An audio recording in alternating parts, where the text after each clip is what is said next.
so we finally finished our Raptor liner on the whole RV. The project turned out amazing.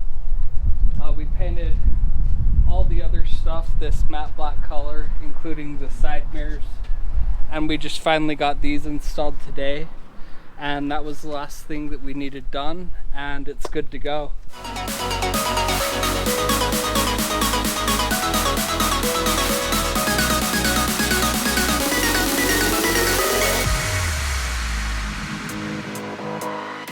Here's a few clips of the step-by-step process we followed to complete the project. First, we used an orbital sander to take out any rust spots on the cab and to take off the cracking top coat.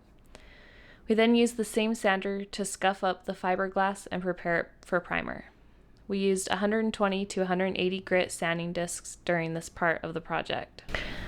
Several parts of the fiberglass had cracks and damage, so we got a grinder to open those up wider to do some fiberglass repair with a kit we got from Home Depot.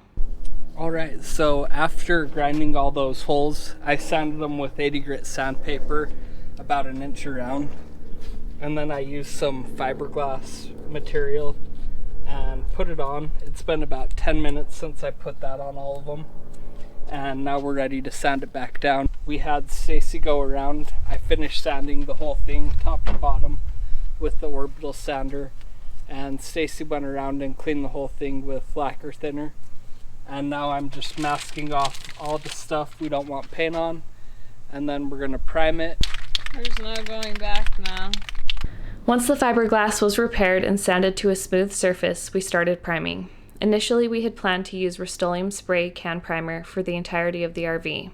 After going through a couple, we quickly realized we needed to buy an HVLP gravity-fed gun and some real automotive primer. Once we got the proper equipment and materials, it went very well and made a world of a difference. So after priming last night, I sanded the whole entire vehicle, and with more primer hit some of the spots that I missed last night. And now I'm just using some matte paint to paint the grill and any other spots that we want painted but don't want Raptor lined. So the bumper, the grill, maybe a couple other spots.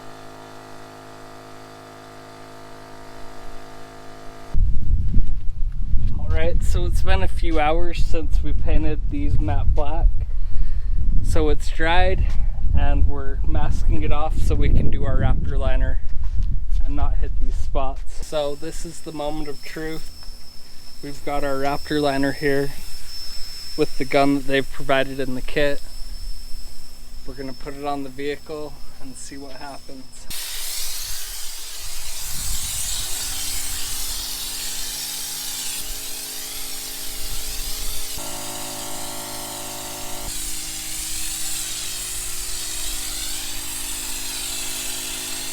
It's about 5 days later after the first coat of the Raptor liner, and what happened was we ran out. We had 8 cans and it ended up not being enough, so we had to order more on Amazon, and it finally came. So we're gonna do our second coat. Now this isn't ideal because it's had like 4 or 5 days to sit and get dust on it, but we're gonna spray our last coat now.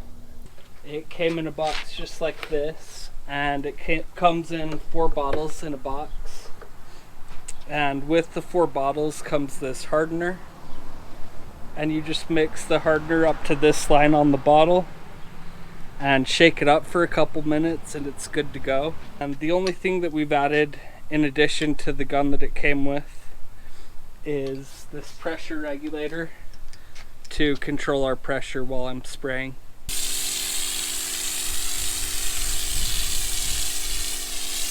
Tell them what you're doing differently now. So with the first coat that I put on, I went kind of in more a line-ish pattern, and it didn't blend very well. You could see all the spots where it was thinner.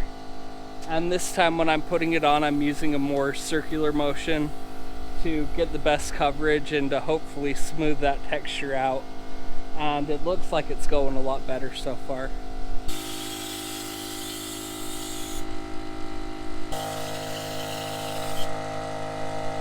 So overall, using the Raptor liner was really easy. it didn't go as far as I initially thought. We initially ordered 8 cans, and that only got us 1 coat, and it wasn't a very thick coat. It was pretty light in some places.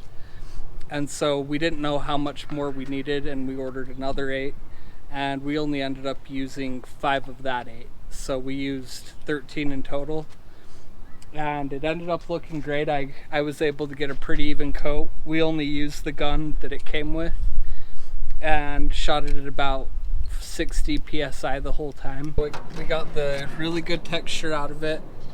I would recommend, like it says after each bottle of Raptor liner that you use, that you clean the gun out with some lacquer thinner, just to make sure that you're not getting clogs. We were shooting the Raptor liner out in 100-degree weather, and it was curing really fast, even in the gun. And I started to use bottles simultaneously without cleaning in between bottles, and I started to get clogs in this part and in the nozzle. So I would recommend between bottles just shooting some lacquer thinner through it to make sure that you're not getting any clogs in there, and that'll keep your texture nice without getting these bigger spots in it, which happened to me a couple times.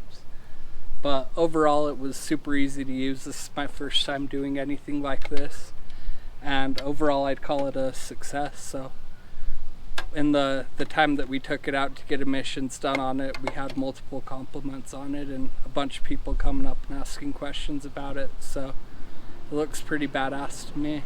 In total, we spent about $700. Of that is $150 in equipment that we can use in the future, such as the sander, grinder, and spray gun.